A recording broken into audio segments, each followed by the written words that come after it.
Coucou tout le monde, on se retrouve avec une nouvelle vidéo et aujourd'hui ce sera ma première vidéo revue. Dans cette vidéo je vais vous parler de la marque Sigma et plus particulièrement de leurs pinceaux. Alors avant de commencer cette vidéo, je voulais déjà vous souhaiter une très bonne et heureuse année et j'espère qu'elle sera remplie de bonheur et de bonnes choses. Voilà. Alors, pour commencer, ces petits pinceaux, je les ai reçus dans cette petite boîte noire. Et dedans, elle est rose, aux couleurs de la marque Sigma. Alors, avant de vous montrer tout ça, je vous préviens que c'est une marque américaine. Donc, si vous commandez sur leur site, vous allez avoir droit à 99% à des droits de douane. Donc il faut que je vous précise que les droits de douane sont composés de base de la TVA. Donc si vous commandez sur un site américain, sachez que le minimum que vous pouvez avoir de droits de douane, c'est déjà le montant de la TVA que vous n'avez pas payé sur votre colis. Plus bien évidemment des frais de traitement de la commande.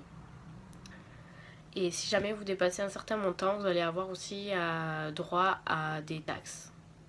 Vous pouvez vous renseigner directement sur le site info.gouv. Normalement, il doit y avoir les droits de douane, si je me trompe pas. Si j'y pense, je vous mettrai ça dans la barre d'infos.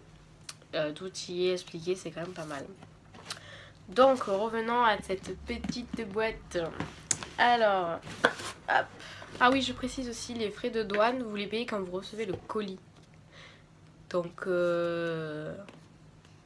voilà. Et normalement, si vous avez des frais de douane, vous allez recevoir une lettre et on va vous demander de fournir la preuve d'achat ou la facture de cette commande avec les détails plus particulièrement. Et il vous demande de l'envoyer par lettre ou par courriel. Moi je l'ai envoyé par courriel parce que ça va plus vite. Et du coup en 4 jours j'avais reçu mon colis. Donc la boîte se présente comme ceci. Elle est rose. Et si vous voyez bien les reflets, c'est le nom de la marque, ça s'appelle Sigma Beauty. Donc c'est emballé dans du papier de soie avec le petit logo de la marque. C'est très joli, c'est sobre. Et quand on ouvre, hop là, quand on ouvre, c'était emballé dans des pochettes. Donc il y avait certains qui étaient emballés dans des plastiques. Et tout ça était mis dans la boîte. Et il y en a certains qui étaient directement emballés dans des boîtes individuelles qui sont quand même très jolies, hein, faut se le dire. Voilà. Dans la commande, j'ai aussi pour faire un compte rond pour ne pas avoir à payer les frais d'envoi. Je me suis pris un crayon liner que je n'ai pas encore testé parce que je voulais le laisser dans sa boîte. Et bien évidemment vous avez une petite enveloppe comme ça, Beauty Delivery, où dedans vous avez les explications de comment nettoyer votre pinceau, avec quel produit. Par contre c'est tout en anglais, donc si vous ne comprenez pas, allez sur Reverso, ça sera très pratique. Et dans celui-là vous avez tous les produits de la marque.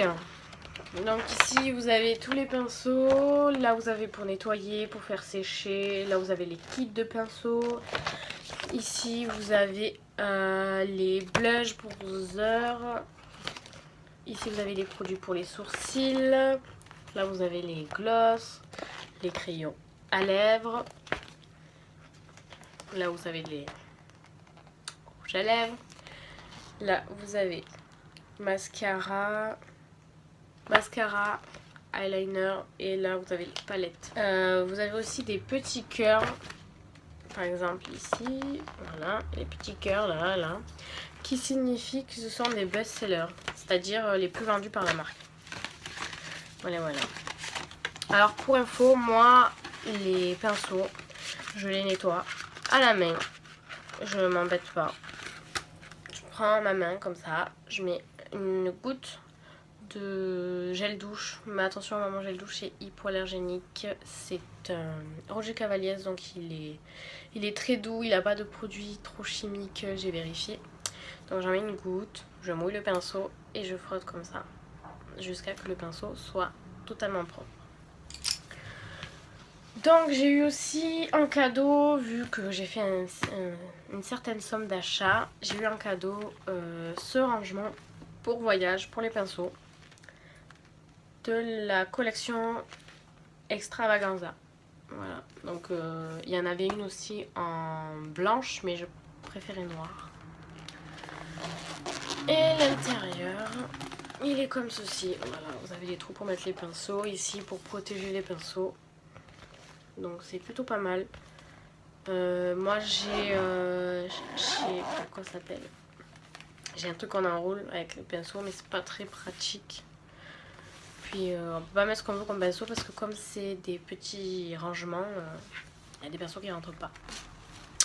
Voilà, donc revenons à nos moutons. Donc ces petits pinceaux, je vais vous expliquer à quoi ils servent et ce que j'en pense individuellement, au moins vous pourrez avoir un avis objectif. Je précise aussi que tous ces pinceaux, il y en a 11 en tout, tous ces pinceaux je m'en sers absolument tous les jours. Mais alors tous, il y en a plein que je n'utilise pas à part de temps en temps le pinceau liner, parce que bien évidemment je ne mets pas du liner tous les jours. Parce que ça me gonfle et que c'est assez long à faire et j'ai pas forcément tout le temps. J'ai pas forcément tout le temps le temps. Cette phrase est un peu redondante. Donc, hop, on va commencer par le premier qui me vient.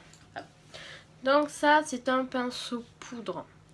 Donc c'est le F30 pour celles qui veulent les références. Je vais vous les dire au fur et à mesure. Donc c'est un pinceau poudre qui est quand même assez gros, mais pas trop. Et il est très très doux. Hein, parce qu'il faut dire, il y a des pinceaux pour la poudre qui sont pas très doux. C'est pas très agréable quand on applique la poudre. Donc ce pinceau, je m'en sers pour la poudre. Au niveau de la zone T. Voilà. Et un petit peu le bas des joues, étant donné que je mets pas tout le temps du bronzer pour que ça tienne bien. Je m'en sers. Oui, je m'en sers absolument tous les jours. Puisque je ne peux pas sortir avec un fond de teint qui n'est pas poudré. Je sais pas comment certaines font pour sortir avec un fond de teint pas poudré. Moi ça me gêne. Enfin, bref. Donc ce pinceau, je vous mettrai directement les liens de chaque pinceau dans la barre d'infos. Au moins si jamais vous voulez vous renseigner sur le pinceau, vous aurez directement la page. Donc il y a aussi le prix qui sera dessus parce que je me rappelle plus. Mais les pinceaux sont aux alentours... il y en a pour environ 15 € par pinceau. Il y en a qui sont un peu moins chers, il y en a qui sont un peu plus chers, mais environ j'en ai eu pour 15 € le pinceau. Même un peu moins. Donc autant vous dire que niveau qualité-prix, c'est imbattable. Parce que j'ai essayé les Sephora, je suis pas vraiment fan, mais après ils ont refait leurs pinceaux. Donc à voir s'ils sont bien. Mais la qualité est vraiment bluffante. Je les ai lavés. Je les ai utilisés pendant bien 2 semaines. J'ai pas perdu un poil du pinceau. Hein. Ça. Et c'est pour tous les pinceaux comme ça. J'ai pas perdu un poil. Donc le prochain pinceau, c'est un pinceau pour le bronzer, contouring. Je m'en sers pour les deux. Je m'en suis pris un parce qu'en fait le mien c'est un pinceau normalement pour le blush. Puisque j'avais pas d'autres pinceaux pour le mettre. Donc ce pinceau est quand même assez petit, mais pas trop. Donc il permet quand même de bien mettre la matière, vous voyez. Hop, comment il fait. Là il y a le creux, oui vous le voyez pas trop vu que je fais 300 kg. Non je rigole, pas quand même autant. Mais bref, j'ai les joues quand même assez gonflées donc on voit pas trop le trou. Hein. Mais moi j'ai l'habitude, donc ici, vous voyez, hop, vous pouvez faire glisser et puis après vous réchauffez votre teint comme ça, hop là, pour mélanger. Pour que ça soit plus naturel, il faut bien flouter. Il permet vraiment de bien flouter en restant quand même assez précis. Là aussi, pareil, là. Hop. Non, il est vraiment pas mal. Lui aussi, pas de perte de poils, pas de soucis. La prise en main est quand même pas mal. Hein. C'est des pinceaux qui sont quand même assez grands, mais pas trop, vous voyez. Vous pouvez le prendre un peu comme vous voulez. Hop, hop, hop. Pour celles qui aiment un peu plus la précision, vous voyez. Hop. Voilà. Donc, troisième pinceau, c'est un pinceau pour l'anti-cerne. Donc, c'est le F86. Alors, donc celui-là, je m'en sers pour mettre l'anti-cerne sous les yeux, bien évidemment. Parce que vous voyez, hop, il permet de bien hop, tapoter, tapoter, hop, hop, hop, hop. Et du coup, il fait pas de traces. Parce que ça, les pinceaux, j'ai vraiment du mal pour le teint. D'habitude, je suis à la Beauty Blender. Il n'y a pas photo. Mais pour l'anti-cerne, le Beauty Blender, avec les cernes que j'ai et le contour comme il est, ça a tendance à me faire des traces et à se voir au milieu de la journée que j'ai de l'anti-cerne. Du coup, j'ai voulu essayer un pinceau. Et franchement, il est pas mal puisque je me rends compte que ça fait beaucoup plus flouté, plus naturel. Non, il est vraiment pas mal. Donc celui-là par contre, vous voyez, il a les pointes qui sont beaucoup plus fines, donc il est extrêmement doux. Donc il est vraiment pas désagréable pour le dessous de l'œil parce que j'ai aussi les yeux très sensibles. Et celui-là, il est extrêmement bien. Et puis comme vous voyez, il a une pointe. Hop, vous voyez là. Et puis il a une pointe. Ça fait qu'on peut bien aller au-dessous de l'œil pour frotter, pour pas que ça fasse de petits traits comme ça tendance à faire moi. Voilà, voilà. Donc après, le quatrième pinceau, c'est un pinceau que j'utilise pour poudrer mon anti-cerne. Parce qu'avec le gros pinceau à poudre, vous voyez, c'est pas très pratique. Alors que celui-là, hop, normalement, oui, normalement c'est un pinceau lighter. Mais j'ai bien aimé sa forme, du coup j'ai préféré le commander pour poudrer le dessous de l'œil. Et franchement, il est vraiment pas mal. Alors en tant qu'highlighter, je l'ai pas essayé puisque moi j'ai déjà un pinceau highlighter qui est quand même plutôt pas mal de la marque Kiko. Mais celui-là est pas mal et c'est le F35. Voilà. Oui, ils sont utilisés puisque je les ai utilisés tout à l'heure. C'est pour ça que ça sort de la poudre quand je fais ça. Ne vous inquiétez pas. Alors pour celui-là, alors ce pinceau là, c'est pour les yeux. Je m'en sers pour bien flouter une fois que j'ai fini. Bien flouter les bords, etc. Je ne prends pas la matière avec celui-là. Je m'en sers juste pour flouter, pour mélanger, pour que ça fasse plus fumé, plus naturel, que ça marque pas ça fasse pas des traits, que ça fait pas très beau. Donc celui-là c'est le E40 et pareil, il perd pas les poils. Alors il est vraiment pas mal, puis vous voyez il est quand même très fluffy, il est plus long. Et il est vraiment pas mal pour mélanger. Donc ensuite c'est le E25. Je m'en sers pour mettre la matière dans le creux de paupière et flouter. Et fumer bien évidemment. Donc comme vous pouvez le voir, il est un petit peu plat. Il est aussi un petit peu gonflé et il est très fluffy. Donc ça permet de bien être précis quand on pose la matière et de flouter avec précision, vous voyez.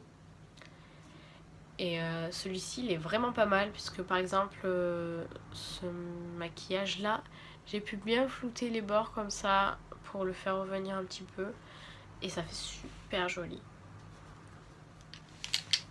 Ensuite celui-là c'est le E55.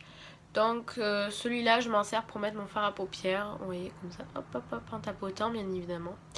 Je trouve qu'il accroche super bien le fard à paupières, donc ça fait que hop, quand on dépose, vous avez vraiment la couleur sur les yeux, bien évidemment si vous avez une bonne palette. Parce que quand le fard il est vraiment nul, vous pouvez avoir les meilleurs pinceaux au monde, ça changera pas grand chose. Donc voilà, donc celui-là il est vraiment pas mal, voilà, pour déposer l'ombre à paupières bien précisément sur la paupière mobile. Voilà. Ensuite, celui-là, c'est le E36. Donc, je m'en sers pour flouter et mettre la matière. Donc, pour être vraiment précis, parce que comme vous voyez, il est quand même très précis. Donc, je m'en sers pour mettre vraiment dans le creux, pour bien creuser l'œil. Oui, parce que j'aime bien creuser. Ça donne du relief au maquillage et ça fait super joli. Voilà, pour creuser, hop, pour venir là, hop, hop, hop, comme ça, pour bien mélanger.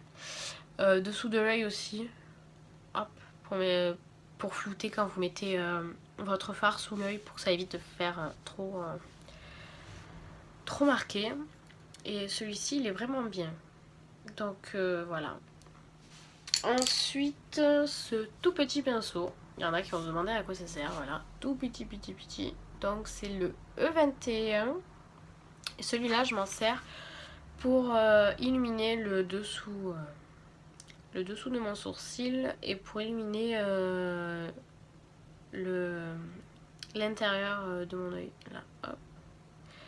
Du coup, il est bien parce qu'il est très précis. Il récupère bien la matière, il la dépose bien. Et il permet vraiment une très bonne précision. Après celui-là, il m'arrive de m'en servir pour bien mettre la matière dans le creux de l'œil pour faire un trait, vous voyez, dans le creux de la paupière. Et après, je viens flouter avec celui-là, par exemple. Pour être vraiment précis, parce que vous voyez, il est quand même assez plat. Vous voyez, hop. Regardez. Il est vraiment quand même assez plat, donc il permet de faire un peu ce qu'on a envie.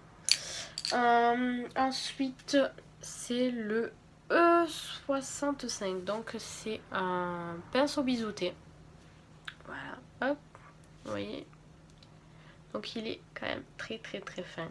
Il permet de faire des traits d'eyeliner assez précis, mais alors vraiment précis, parce que moi j'ai du mal à faire mes petites virgules assez fines, et celui-là il est vraiment pas mal. Pour faire les traits aussi avec comment ça s'appelle, avec le fard à paupières noir, j'utilise aussi pour faire les traits, parce que des fois je veux juste donner un petit côté un peu noirci au niveau des cils, pour donner un peu de volume, et c'est vraiment pas mal, c'est assez précis et tout. Et je pense que celui-ci on peut aussi s'en servir pour les sourcils, autant avec la poudre qu'avec le gel. Mais après ça je sais pas trop, parce que je suis plus portée sur les crayons pour les sourcils, donc ça c'est à tester. Mais je pense qu'il doit être vraiment pas mal pour faire du poil à poil vu qu'il est très fin. Voilà. Alors, pour ce qui est du dernier pinceau, c'est le E20. Donc celui-là, je m'en sers, vous voyez, il est quand même assez petit. Il est quand même bien fluffy.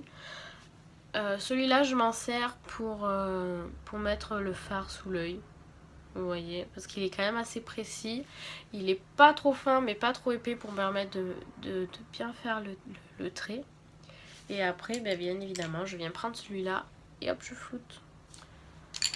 Et celui-là aussi, il est vraiment pas mal parce qu'il prend bien la matière, il la dépose bien. Et puis j'ai remarqué qu'avec ces pinceaux aussi, tous là, plus particulièrement les pinceaux pour les yeux, hein, bien évidemment, j'ai beaucoup moins de...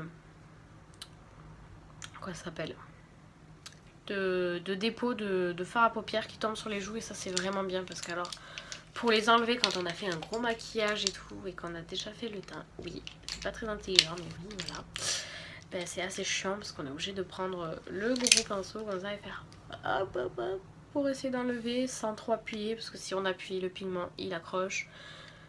Donc franchement ces pinceaux ils sont vraiment pas mal. Je vous les recommande à 300% parce qu'ils sont d'une qualité dingue. Et franchement, le rapport qualité-prix, il n'y a pas photo. Donc c'est tout pour cette vidéo. J'espère qu'elle vous aura plu, qu'elle vous aura aidé pour trouver une certaine forme de pinceau, pour une certaine application. J'espère que vous allez bien aimer cette marque aussi, parce que je trouve qu'elle est super bien, et je pense faire une prochaine commande même s'il y a des frais de douane. Oui, moi qui suis pas frais de douane, Je pense faire une prochaine commande pour essayer leur palette et reprendre 2 ou 3 pinceaux parce qu'ils sont vraiment, mais alors vraiment géniaux. Bon après je pense pas que ça soit tout de suite parce que faut quand même prévoir les frais de douane. Vous voyez, même si c'est pas cher, si la douane récupère votre colis, il y aura forcément au minimum le montant de la TVA. Donc 20% de TVA, c'est quand même... ça fait quand même un sacré budget. Voilà, voilà. Donc je vous dis à bientôt pour une prochaine vidéo. Et d'ici là, prenez soin de vous.